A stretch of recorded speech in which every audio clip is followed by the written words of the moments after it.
happened, but I'm hoping we come up soon. It says it's working, so that's the most important part. Mid-Major Matt, what's going on with you, brother? Well, I'm hoping you guys had good things to say about my orange then earlier today for the old ACC Atlantic. Not as much, no. It's okay. I'm not expecting much either, so that's about what I expected. I don't need to watch that show anymore. We're not doing it. Using my system, so I didn't get to hear any of it. I don't know what is going on. Ralph and Matt, can you find us on YouTube? Oh, there it is, live now. I see us. Excellent. Going there now. Let's see who's in the chat room. We're talking NFC South today. And guys, what a crazy division this is. I mean, you look at, before we even talk specifically about the NFC South, you look at the entire NFL this year, and it's been a long time since we've seen so much upheaval. I mean, we've got Brady on another team, Breeze on another team. We've got Cam not playing, Jameis Winston not playing. Nobody knows what Mariota's going to do. On and on and on and on. So much movement. Dante Fowler, Todd Gurley. There's so much activity going on. It's absolutely amazing, but none more so than the NFC South. And I urge caution to everybody when playing these win-loss totals. It's going to be an interesting year, Ralph Michaels. It is, and I will correct you. Breeze, of course, is still with New Orleans. I didn't mean Breeze. So that was just a misspoke. But the NFC South, for all those years, it was won by a different team every year for a period of 10 or 11 years. So, what have we seen? We've now seen, the Saints go 11-5, 13-3, 13-3. So clearly they've risen to the top. But, as we're going to talk about it, there's some interesting numbers from those other teams. And, if I told you last year Tampa Bay was better than New Orleans in yards per play diff and better than New Orleans in yards per game diff, some people would be very, very surprised. Yeah, that they would. And we just want to welcome everybody listening. Hey, Viv. Hey, Brian and Max. Abel, nice to see you. And whatever is clever, yeah, I misspoke. I said Breeze on another team. I meant Brady. Kill me, shoot me. I guess I don't know anything about sports whatsoever. Slip of the tongue. I should be shot, put out to pasture. Matt should take over my job, my life, my woman, my kids. Matt should just move to Toronto, own my house, give him my bank account. I mean, just throw me over the freaking bridge. How are you, Matt? I'm good. With regards to this division, I think that this one, with regards to fans being there or not, is going to be one of the toughest divisions to handicap if you're doing these preseason win totals. Because when you look at New Orleans, and Ralph could talk about this more about how much he puts in for their home field advantage, but when you look at New Orleans and Atlanta, who's already used to playing in front of crowd noise that's being piped in, but then you got Tampa Bay and stuff like that. So it's going to be hard because New Orleans is a completely different place if they're not playing in front of fans. The dome teams, I think, may have it a little bit different than the outdoor teams because you're playing indoors and there's no place for the sound to go. So when we talk about these win totals, it'll be very interesting to see who's home early, who's home late, and things like that. And I want to talk about that. I mean, obviously, we're going to get into each team. We're going to break them down, odds to win the division. We're going to talk about their win-loss records. I know whatever's clever. I know you put up a message, don't be insecure, which was deleted by Chris. I'm not insecure. I'm just trying to be funny. I think Matt having to leave Virginia to move into my life is funny. I mean, Matt didn't think so. He just moved on to the next damn topic.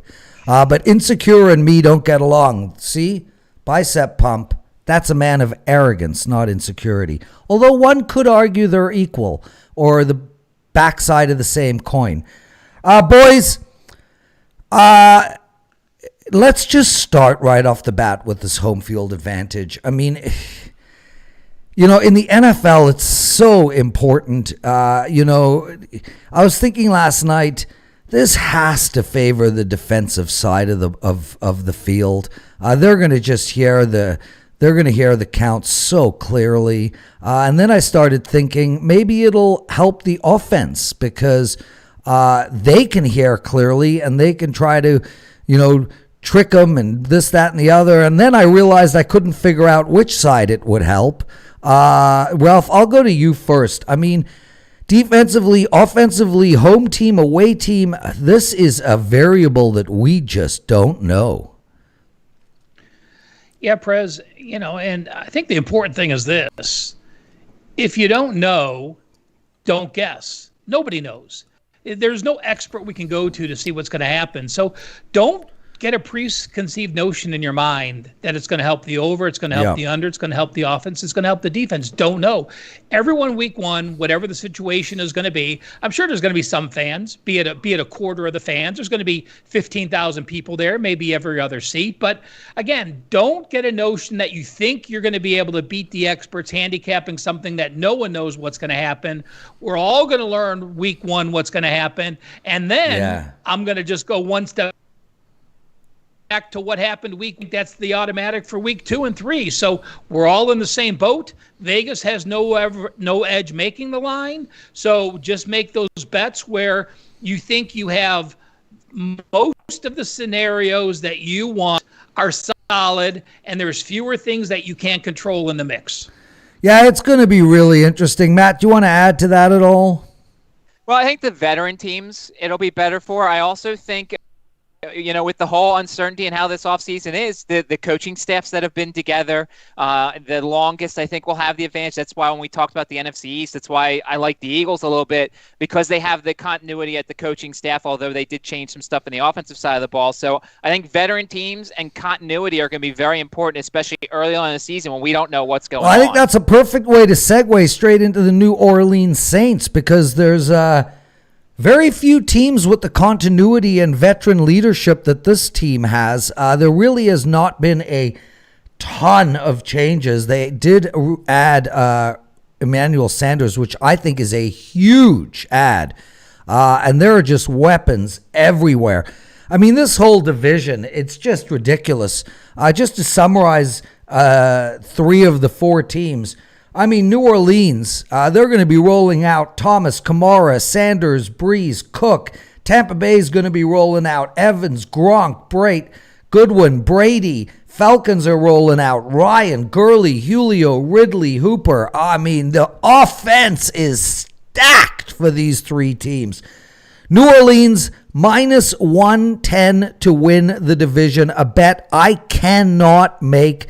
I don't like it at all. I'll talk about that a little later, but I'll go to you first, mid-major Matt. Where do you think that line should be, or is it right?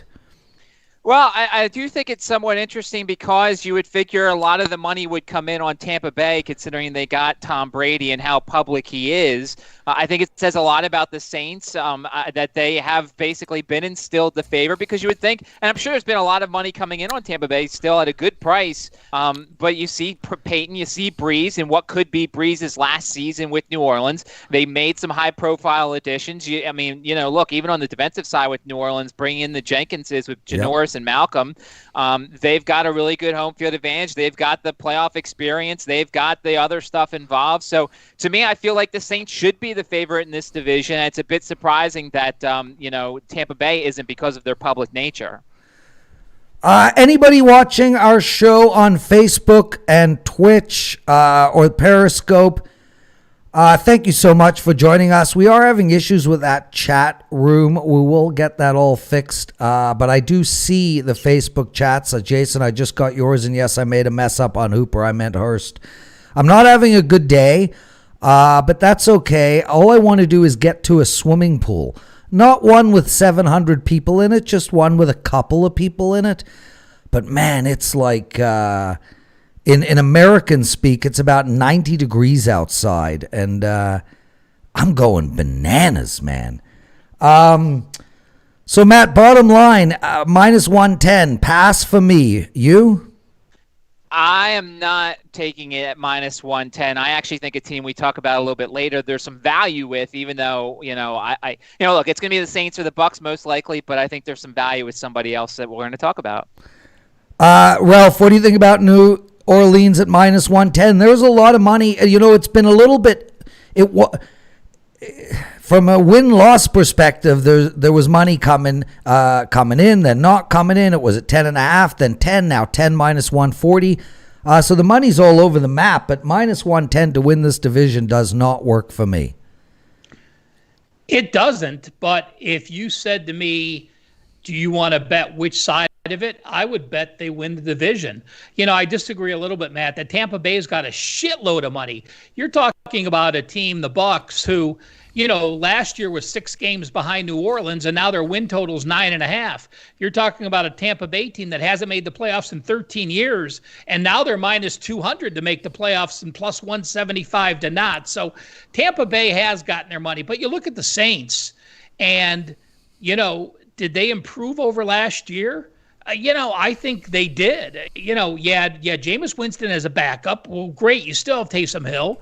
You lose Bridgewater. You lose Ginn, you get Sanders. You lose Apple and Bell in the secondary, and you pick up Swearinger and Jenkins. So, their only person they lost that they didn't really replace from a free agency standpoint was Warford, the offensive lineman. But there's also reasons that New Orleans isn't going to be in that 13-win category.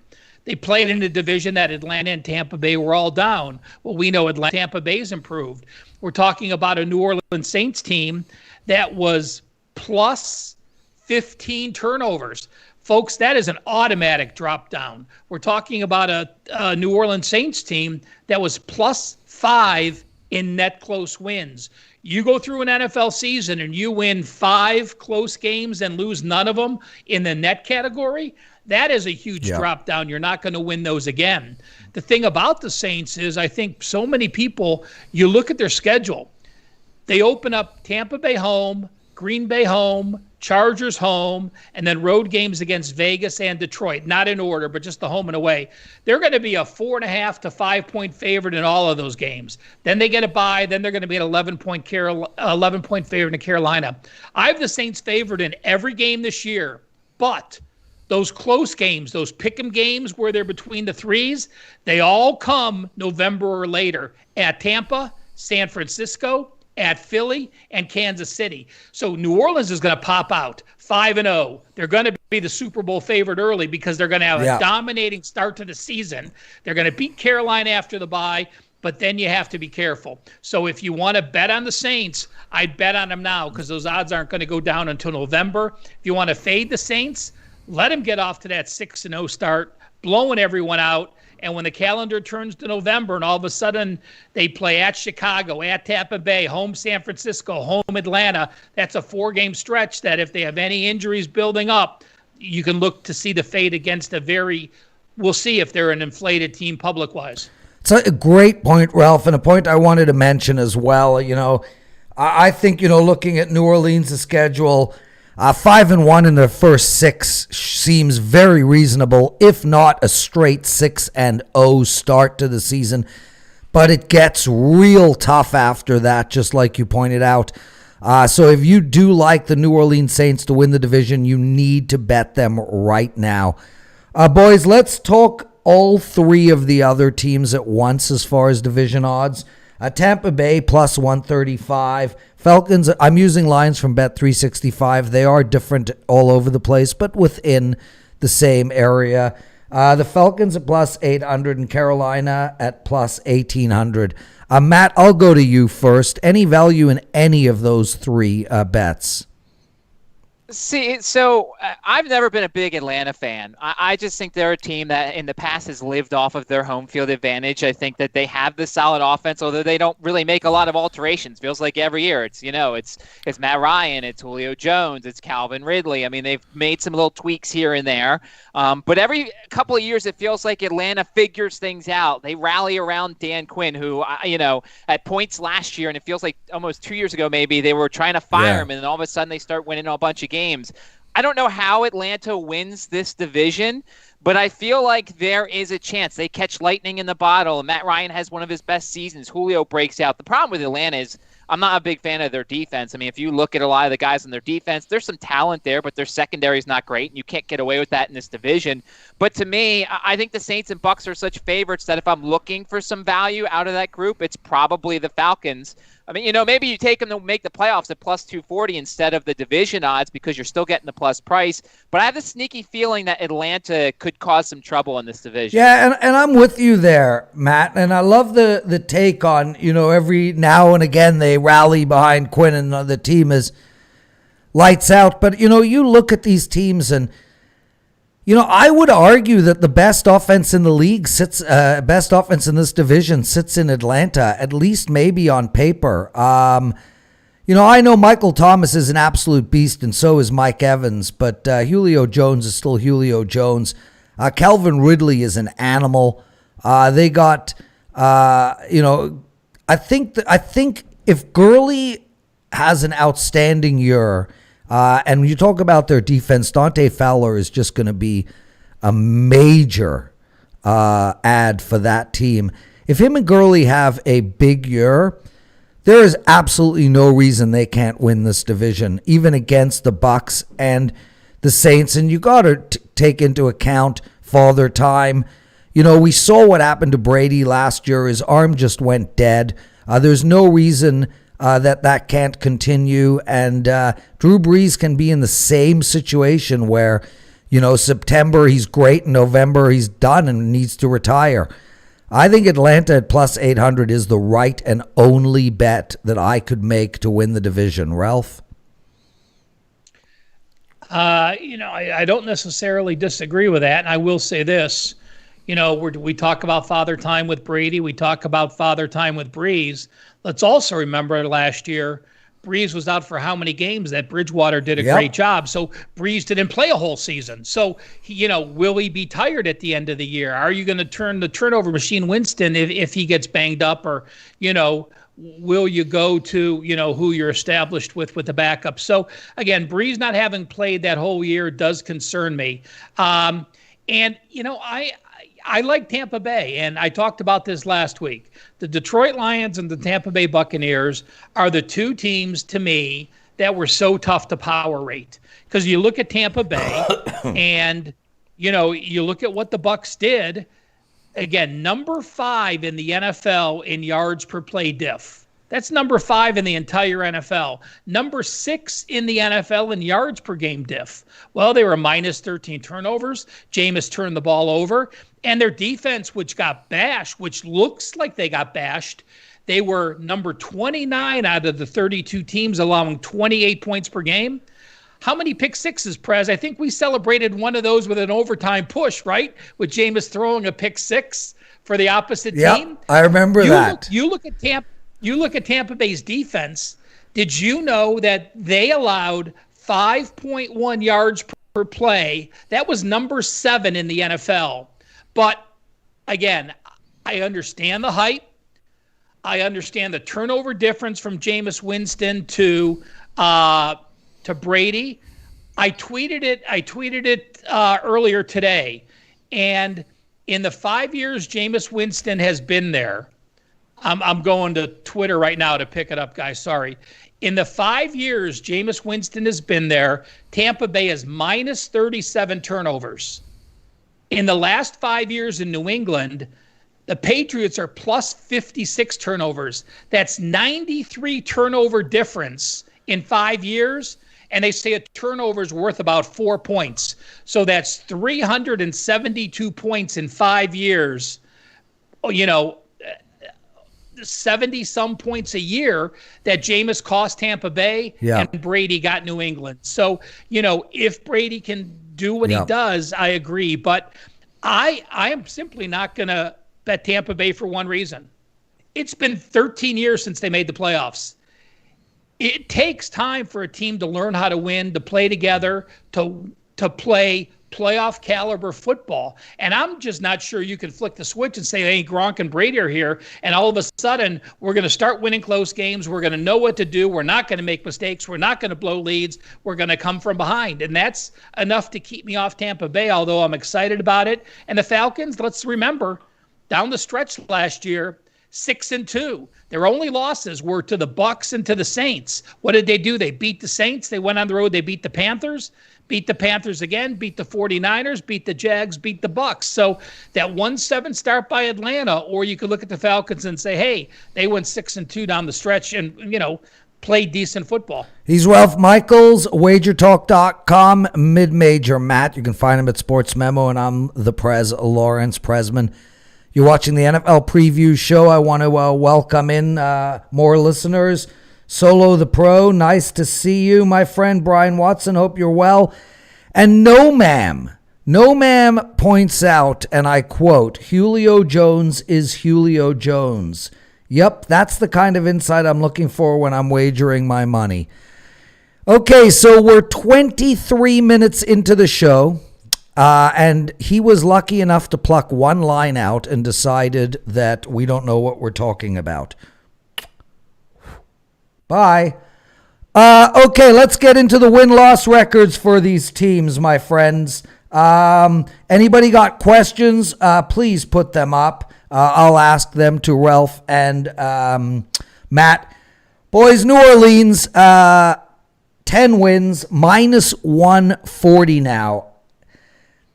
I think they can start 5-1 or 6-0. I think they're going to have a real tough back end. I can see them get to 10 wins. I don't see them getting that much more. I can't make this bet. I think the number is perfect. Matt, I'll go to you first. So I agree. I think this number is pretty good. Most of them, actually, for each of these, I've come within them because I think the Saints get to about 10 to 11 wins. The big thing for me is their big 3 home games. So, getting Green Bay in week 3 at home. You get San Francisco at home. You get Kansas City at home. Will there be a crowd? I think a team like San Francisco, we've already seen them, play well in New Orleans. In that game last year, that was a thriller. A guy like Mahomes in an empty New Orleans, I don't think that'll be as much of an issue. But when you look at the Saints, as Ralph said, favored in every game, I actually think they have a couple of flat spots here because their schedule's kind of lopsided, as we talked about. I think, I don't bet these games individually before the season. I did it once in college football. I bet Virginia last year before the season began when they put out their games of the year. I took Virginia against Virginia Tech. I thought the Wahoos were the better team. I thought the line I was going to get before the season was going to be better than the line, and obviously it was by a couple points. I think there's a chance on November 22nd. I'm taking the Falcons plus whatever the points. I think 7.5 is what I see here on Ralph's handy dandy guide. I think this is one of the biggest flat spots potentially for the, you've got the road game against Tampa Bay, the home game against San Francisco, and then they've got this other home game they're going to see in a couple of weeks anyway.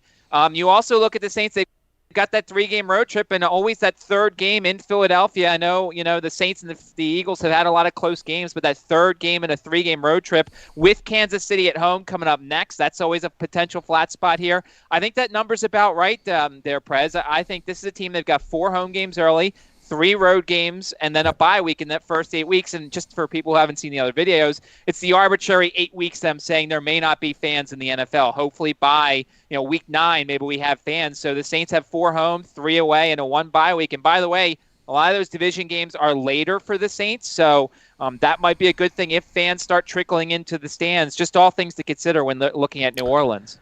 Ralph, where are you at with over or under 10? 10 I'm not touching. They're going to get to the 13. They're not going to get to the 12. When the Superbook USA, the Westgate here, opened up their numbers, they had the Saints at 10.5. I like the under in that number. The 10.5, I would lean a little bit with the under. The 10, I don't think the money because it's there. And I think the disadvantage that the Saints have is, you open up against Tampa Bay, and Tampa Bay knows what the Saints are going to do. But, the Saints will not know what Tampa Bay is going to do with Brady and Gronk and a new offense there. So there's less time to prep against a team that they're not going to be sure what is there.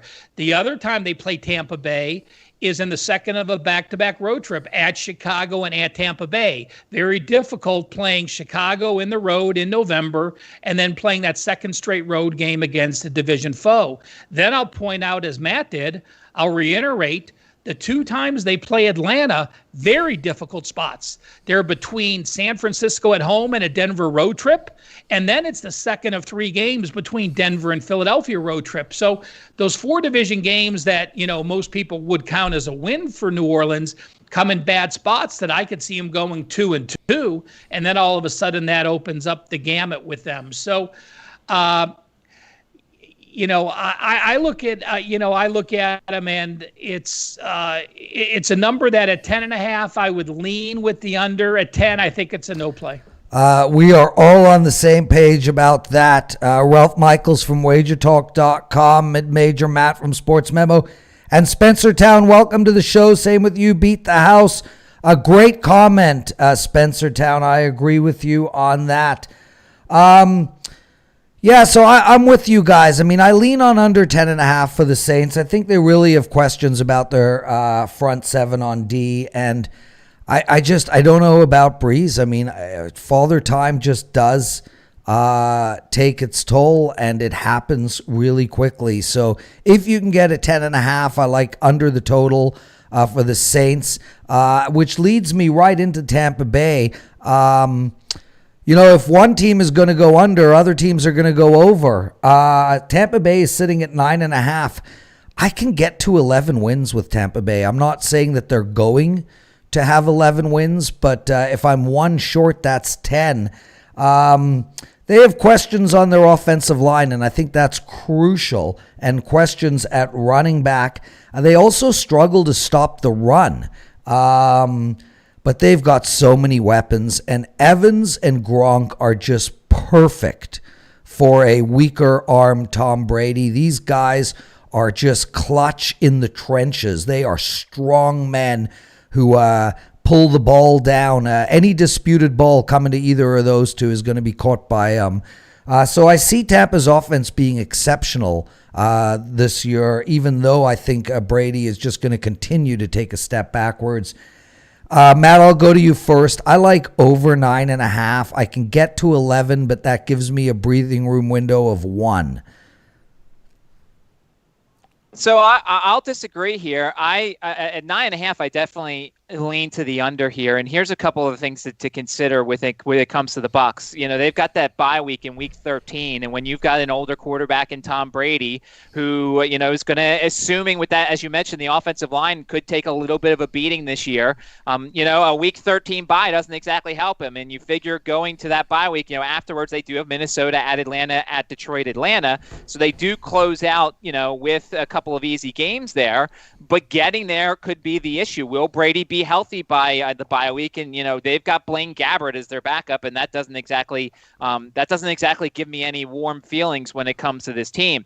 The positive here, Brady, there's always those deluge games in Tampa Bay where it's rain a lot. Brady's played in the rain and the cold in New England, so he's not going to be bothered by it. The thing I'm looking for here is, I think Gronk will get his touchdowns, but if there's season props on his yards, I'm looking at the under. I think Gronk is going to be one of these guys, considering, as of now, they've got a couple of other good tight ends there. Who knows if he's going to play every down? I think Gronk could become a red zone guy, so I'm not going to touch the touchdowns. But I think the under on Gronk yards for the season could be worth a look. For their first 8 games, they've got 3 home games, 5 road games. So that's something to consider, that it lightens up a little bit after that, week 8 thing that I'm using when it comes to the fans. They've got a couple of flat spots I was looking at. They've got a Thursday night game in Chicago, just 4 days after hosting the Chargers, that I'll potentially be looking at the Bears. They've also got the road game at the Giants after a road trip to Vegas. So they're out in the West Coast. And then they come back East Coast and they play the Giants. And that before then, they've got they've got the Saints at home. So I'm going to go under 9.5 on the Buccaneers. I'm debating. I wish the NFC Central, or not the NFC Central, I did it again. I wish the NFC North would be a better division because I wish I could find another team there and take the no on the Tampa Bay Buccaneers to make the playoffs. But I'll settle up here and I'll take the under on the 9.5 for the win for the Buccaneers. I'm just not as optimistic. Well, if a lot of guys agree with Matt, Jason Anderson likes 8 for the Bucs. We had Max Factor likes 8 for the Bucs. Want to welcome in Solo the Pro again, Zach B, Serial Dog, Chris Lippins. Nice to see you all. I just, you know what, I'm going to stick with my thoughts. I'm actually going to bet, and I told you I'll only make 5 or 6 of these bets on the win-loss records, and one of them will be over 9.5 for Tampa Bay. You know, I just look at that offense. I look at the weapons that Brady has. He hasn't had these weapons since Torrey Holt. It's just amazing, and somehow the run game will find itself as well. I mean, just think about it. They got Goodwin stretching the field, Evans playing in the slot on one side, Gronk on the other. Brady can dink and dunk all day long with those monsters. I'm high on the Bucs this year, Ralph. Well, Matt, have you seen a number on Gronk for receiving yards? I've seen some, they have touchdowns, but usually as we get closer to the season, we start to see yards and receptions. I'm looking around at some of the books real quick to see, but I'm just saying I think Gronk's going to be a red zone guy this year. And, I just think that he's not going to play as much as he did in New England. I think it's also going to take him some time to get into football shape. And I'm just not – I think his touchdowns will be there. I just don't think his yards will be there. Yeah, one point I'll make just to back your story is if you look at Gronk the last couple years – in 2018, he had 707 yards. In 2017, he had 1,301.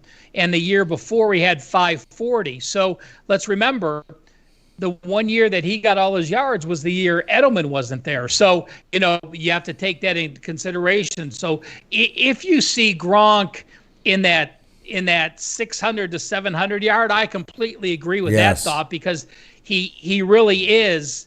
He may get the receptions. He's not going to get the yards, no question. So I totally agree with that thought. When I look at Tampa Bay again, I just look at a team. Now, I ended up power rating Tampa Bay on the higher side. I told you I had trouble with Detroit and trouble with Tampa Bay where I was going to put him at a power rating. So my power rating for them is 9. It's 2.5 points below the Saints, and it's 2 above. It's 2 above Atlanta and 8 above Carolina. But with Tampa Bay, if I give them that 9 power rating, which is on the high side, they are only going to be a dog against the Saints twice and against Kansas City.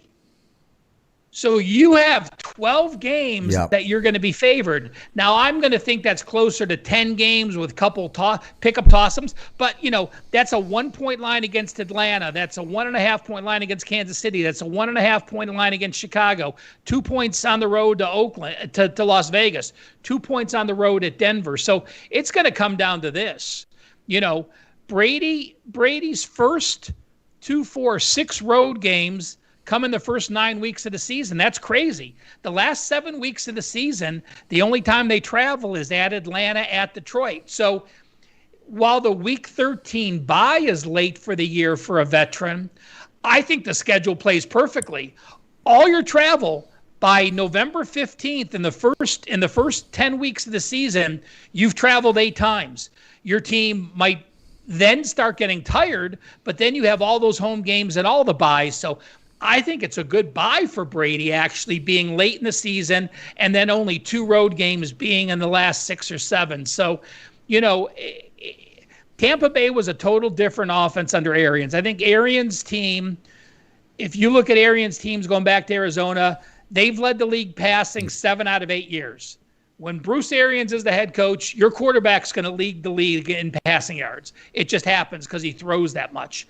And I just don't see, Prez convinced me last year at the end of doing the presidential address, watching Brady, he just doesn't have that deep throw like he did. I mean, and I think that's going to be the concern. So I said this before. I think Tampa Bay, even though I have them power rated high, not making the playoffs at plus 175, I think there's some value. Again, 13 plus years, I believe, since they made the playoffs. And it takes some time and effort to turn a team into a winning playoff team. Yeah, and I'm glad you mentioned the to make the playoffs bet, because Beat the House just put up Tampa Bay to make the playoffs minus 200. Prez, do you think that's a good bet? And I don't. Am I bullish on Tampa Bay? Of course, yes. I think Tampa Bay has a shot to win the division, which will make them the playoffs. But I still think Atlanta is the best value to win that division from a straight value bet. I look at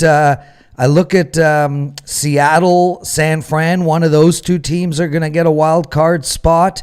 There's no reason Dallas or Philly, one of those two teams, can't get a wild card spot. And there's no reason Minnesota and Green Bay, one of those two teams, can't get a wild card spot. Then you've got Atlanta, New Orleans, and Tampa Bay. There's not enough wild card spots to cover all of those teams. So yeah, I mean, I just think at minus 200, I would not make that bet. Matt, do you like that minus 200 bet? Or are you with Ralph on the plus 175? No. So I would take the no, but the problem is I see what you listed off with regards to teams. I don't know. Look, we talked about the NFC East, and we figure that there's going to be maybe one, maybe two there. And then you looked at the division we talked about last week, and there's probably going to be one there. And then if you're looking at one or two here, I mean, I don't know. I would take the no on plus 175 for the value. By the way, just to say to Ralph, I looked up in two different books. One has Gronk at 600 receiving yards. One has him at 599.5. The one thing I do see is I'm staring at a book right now. Over 5.5 touchdowns for Gronk is plus 108. I mean, I think he's going to go over that. I think he's going to be a red zone monster. I still would look at the under for the yards, but 5.5 touchdowns for Gronk, I think I'm looking at the over there. Matt, I think both of those are great. Yeah. Go ahead, Ralph. 9, 11, and 3. 2016, he only had three. He only had 3 touchdowns. He had 9. He had 11 touchdowns in 2017, and he had 9 touchdowns in 2018. 9 touchdowns and only 48 receptions. So, clearly, I agree with the thought on yards under, touchdowns over. Yeah, I like yards under better than touchdowns over. I think, they're just so loaded on tight end. Obviously OJ's been an underperformer based on what everyone thought, but Cameron is a pretty good tight end too. They're going to roll out 3. They'll play some 2 tight end sets as well. And man, so Gronk's just not going to get as much action as he would have got. If he can even play 16 games. Exactly. Even if his body lets him. 16 games. Assuming he can play all of the games, he's still not going to get every down on the field. And then don't forget, when he was getting all of these catches in New England, he didn't have Mike Evans running slants and Chris Goodwin, as well on the other side. I think when Tampa Bay gets to that 8-yard line, I mean, they're just going to look fierce. I wouldn't know where to go as a defenseman. And one sec, Ralph, I'll tell you, don't sleep on it. And for fantasy players, whoever is their catching running back, don't forget the relationship that Tom Brady had with James White. Tom Brady loves the wheel better than anybody in all of football. And when you've got a lineup where Mike Evans can stand on the left side, go left into the corner on a fade, Gronk on the left side, go left standing right in the dead center, and you run a wheel to the right, there's a lot of opportunity for Tom Brady once they get into that red zone. Go ahead, Ralph. And one other thing Brady brought, I think, to the Bucs is, reading some articles when the season ended, Sue probably wasn't going to be there. Pierre-Paul wasn't probably going to be there. Ryan Smith wasn't going to be there. All 3 guys resigned because they got Brady. So, we talk about Brady making the offense better. I think Brady signing and the people tired of losing in Tampa Bay, they got some of those defensive core guys to re-sign because of the excitement Brady brought. Guys, thanks all for watching. We're going to talk about the Falcons in Carolina. Before we get into that, the schedule for the rest of the week. We had Rob Vino, and Drew Michaels on the College Football Show today. It's already up at Wager Talk TV, our YouTube channel. Tomorrow at 1 o'clock is Stoppage Time.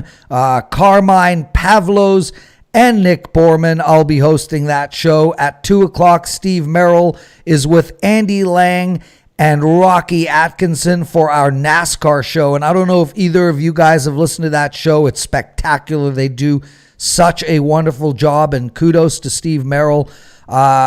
He's just doing such a great job hosting. Then straight from the strip with Gianni, Kelly, and Minty. I think we'll be talking a lot of UFC. Thursday, we only have the one show at 3 p.m. Eastern. That's Betting 101 with Minty and Teddy. And Friday, we have Stoppage Time at 1, NASCAR show at 2, and the Pony Pundits with Marco and Sig at 3. And guys, Sig destroyed this past weekend. If you listen to that show on Friday, $3,500 of profit on what? I don't... What was the three? He hit all 3 pick fives. He gave out one of them for free. But if you bought his $9 package at Wager Talk for his card, you won over $3,300 winning 3 pick fives. Sig's amazing. Oh. You know, he's got nothing else to do in Pittsburgh. All he's doing is handicapping those ponies. Yeah, I can't wait to talk about that Pittsburgh, Baltimore, Cleveland, Cincinnati division. Boys, Falcons plus 800. We spoke about 7.5 wins. They've added Todd Gurley. They've added Dante Fowler. They're loaded on offense. I discussed that at the top of the show. And don't forget that they did go 6-2 in their final 8 games last year. This comes down to whether their defense can hold it together or not. If their defense can hold it together, I can easily get to 8 wins here. I like the over. I don't know if I'm going to bet it, Ralph. I'll go to you first, but I do lean on the over 7.5 for Atlanta. Well, again, the Falcons are the kind of team I like. They were -5 turnovers. The offense was number 5, 379 yards per game, and it was their defense that let them down. They were 24 in yards per play, number 20 in yards per game. But, it was a season that fell apart early. But, there's a lot of teams that are going to lose on the road to the Colts. We found out the Titans were better. Lose on the road to the Texans. Then they lost to the Cardinals and the Rams and the Seahawks. And you had a stretch there of three out of 5. And then when you're 1-7, it just falls apart. Now, Atlanta, I look at their schedule. I have them a favored in 6 games. And 6 games, I have them as a dog of 4 or more. So that's 12. That's 12 of the 16 games. There's 4 games in that pick'em roll. So I think it's very fair to say if you win your 6 games as a favorite and you have 4 pick'em games, that you can win a couple of those. They're a team that you talked about, and I believe Matt as well talked about some value with them. I look at the schedule. They only have 1 back-to-back game, and it's the last 2 games of the year. They play at Kansas City and at Tampa Bay. That makes it tough, but, you have, the division's going to come down to January 20th and later. I truly believe, or a wild card shot, because Atlanta plays Tampa Bay on the 20th. Then they play Kansas City on the 27th, and they play Tampa Bay on the 3rd again on the road. So, you're playing the team that I expect that you're going to be challenging. I don't give Carolina much of a chance. So 2 of your 3 games for a chance to win the division. And New Orleans, you have both games against New Orleans and both games against Tampa Bay from November 22nd on. Yeah, and so, it's a team that can get better as you go. You're not gonna turn over the ball much. You're a team that a couple years ago was 10-6 in yards per play diff. 2 years ago, you were number 12 in yards per play diff. And then last year, you just turned the ball over and you ended up being number 17. You were still number 12 in yards per game diff. And again, I think it's explanatory. Yards per game diff is what? How many you average on offense minus how many you average per defense. And they were plus 24 yards per game. That is much more like a 9-7 or even a 10-6 team that in that category. Matt, you love these sort of sandwich games, who they playing that's bad that they're going to lose to, so to speak. And it's all over the Atlanta's schedule. As Ralph was talking about, the last 3 games of the season, Bucks, Chiefs, Bucks. They got the Chargers just before that, and the Chargers are crammed in between the Saints and the Buccaneers. And they got the Raiders coming in, and they're crammed between the Saints and the Saints. It's going to be a hell of an ending for Atlanta, but I'm going to stick with my over. You? Yeah, that was the game I had isolated. It was actually the Raiders game because, you've got New Orleans on the road. And I've already talked about when we talk about the Saints, how much I like the Falcons plus the points in that game because I don't think we'll get a focused New Orleans. But, yeah, just to say after that bye week at New Orleans, Raiders, Saints, I do like the over about the Atlanta. But the funny thing is when I look at those last 7 games, I'm like, man, how many wins are there going to be? And this is a team that's been ravaged by injuries the past couple of years. And so I'm sitting here, I'm saying, well, boy, they better be healthy after that bye week because of what they have down the stretch. I lean to the over here, and we talked about in the beginning, Todd Gurley is a huge piece. If Todd Gurley could somehow rediscover, he's way better than Devonta Freeman. If they could somehow get the Todd Gurley from the beginning of his career that was pre-injury, then I think that's huge for that offense. I also wonder, they alternate the home and the road games, and we don't know what travel will be like in September. I'm assuming we'll be closer to normal when it comes to that stuff, but without getting an opportunity to stay home for a while, or heck, even be on the road for a bunch, as Ralph said, with back-to-backs, the home road thing, that's got to be some sort of factor here. 4 home, 4 away in those first 8 weeks. I like the over for the Falcons, but man, they got to get a lot of those wins before the bye week because afterwards, if they're not healthy or if they show age in any spots, they're going to struggle down the stretch. He's Matt Joseph, mid-major Matt. You can find him at sportsmemo.com. He's also killing it in the Korean baseball. By the way, I did forget to mention every day at 5 p.m. Eastern, Andrew McGinnis will be hosting our Korean baseball show with Dave Koken, and both are killing it in that sport, which is an amazing feat. But make sure to check that out. Yesterday was the first show. It was highly enjoyed by many people. So thanks to everybody who watched that show. Carolina boys. Prez, I want to jump in one more thing with Atlanta. It would be unfair to talk about the Falcons without mentioning that they play schedule in the NFL, and their first 8 games is number 24, 56 total power rating. The last 8 games, by far the toughest in the NFL. The combined power rating records of those last 8 teams, 77.5. So a power rating of almost 9. So that means you're playing almost every playoff team down the stretch. So number 1 overall toughest schedule and number 1 toughest schedule in the NFL over the last 8 weeks. But, I bet if you ask Atlanta, they'd have it no other way. I mean, you can look at how tough their schedule is, but in the same regard, 2 against New Orleans and 2 against Tampa Bay means they control their own destiny.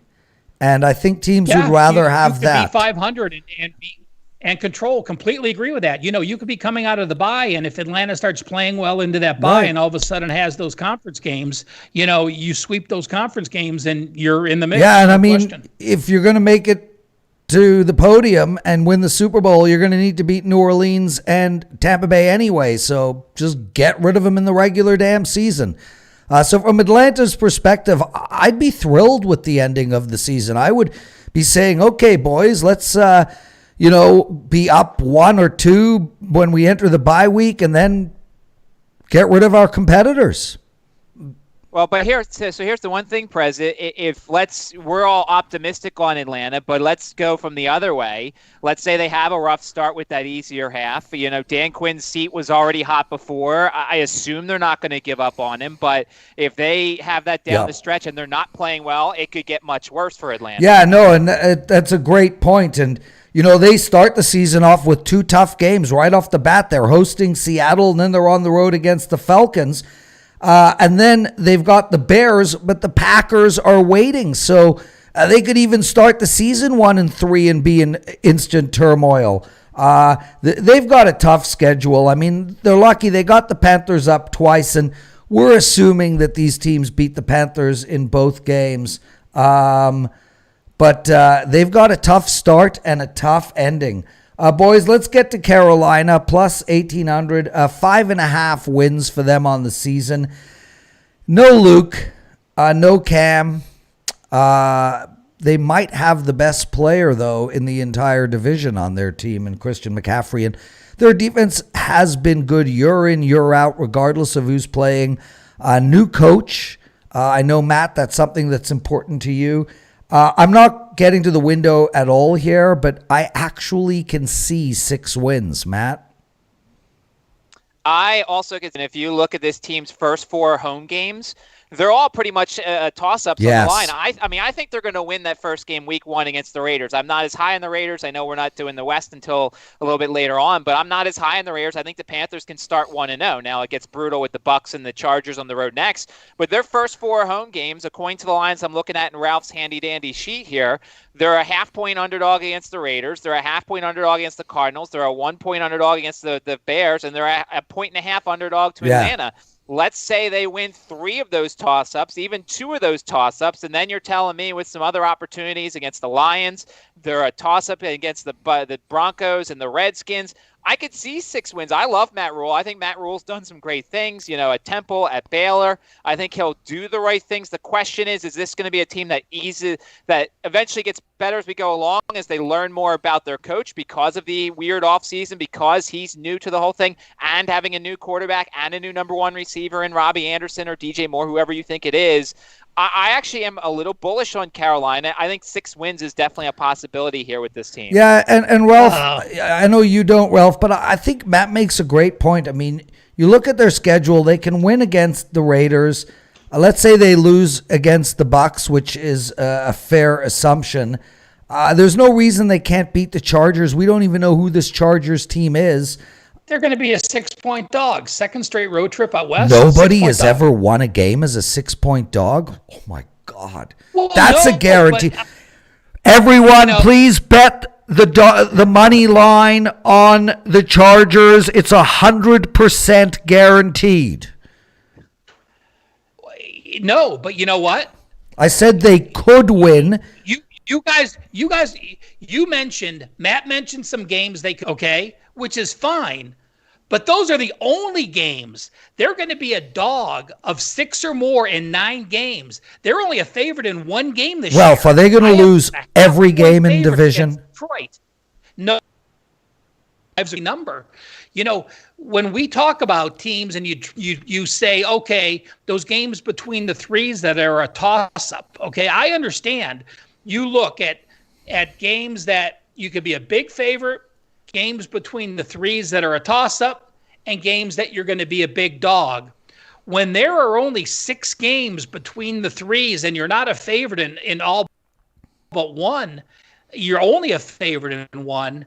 I don't. I like the under. You got rid of 16 players from last year. You got rid of your offensive leader. You got rid of your defensive leader retired.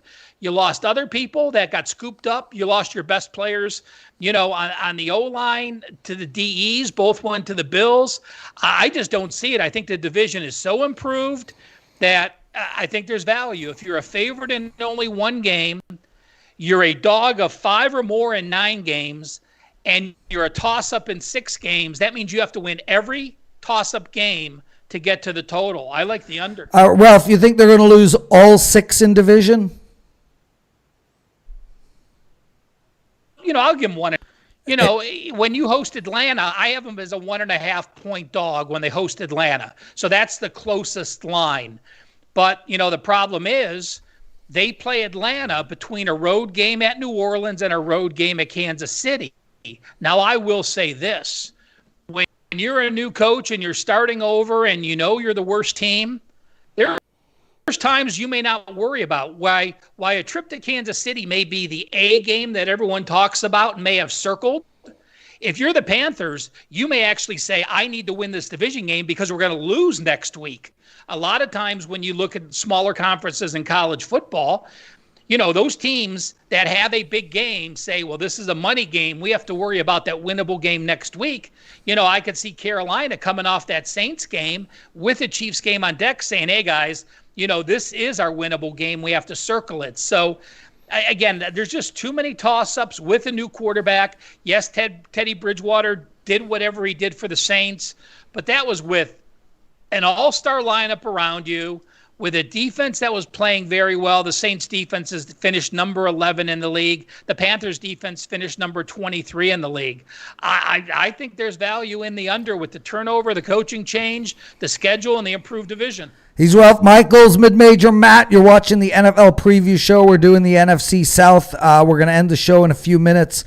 Guys, thanks so much for being so active in the posting forum, and welcome Skyway.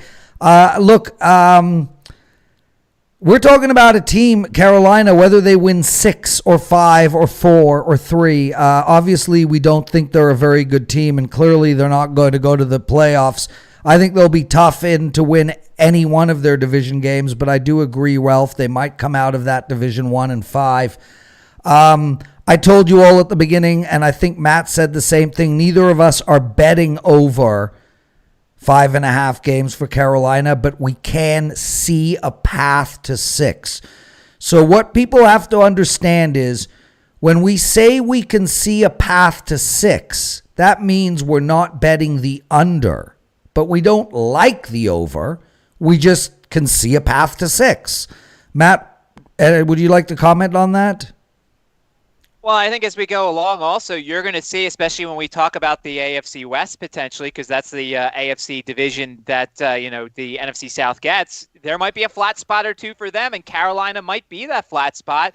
And I think this is a team that as the season goes along, I think they're going to catch somebody. Also, and I know this may not be as important, but January 3rd, let's say somehow New Orleans has clinched the division. They've clinched everything they need. Carolina gets them at home. They don't play Drew Brees. Now, unfortunately, that means Jameis would play, but let's say Carolina gets a New Orleans team that has everything wrapped up, and maybe that's that 6th win we need when New Orleans is playing backups and Carolina is trying for next year. I'm just saying I think that a lot of these toss-up games as they go along, I wish a lot of the toss-up games were later because I think Carolina could be a slow starter even though I won. But I think Carolina's team is going to get better, and I'll back Matt Rule in this situation.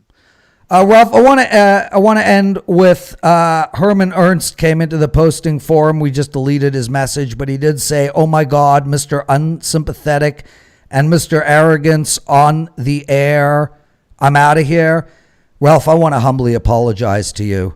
I don't think you're arrogant or unsympathetic. I actually think you're one of the most wonderful human beings I've ever met in my life. I humbly apologize for the rudeness of some of our listeners. Please do not wear it, my brother. I don't know what that means. I guess, should I be vanilla? No, I have a point. He's talking about me, Ralph. Guys, I love you all. Matt, you're awesome. Ralph, you're the best. Thank you, everybody, for watching our show. We'll see you all tomorrow. What are we doing? Niners next week, boys. Niners, Rams.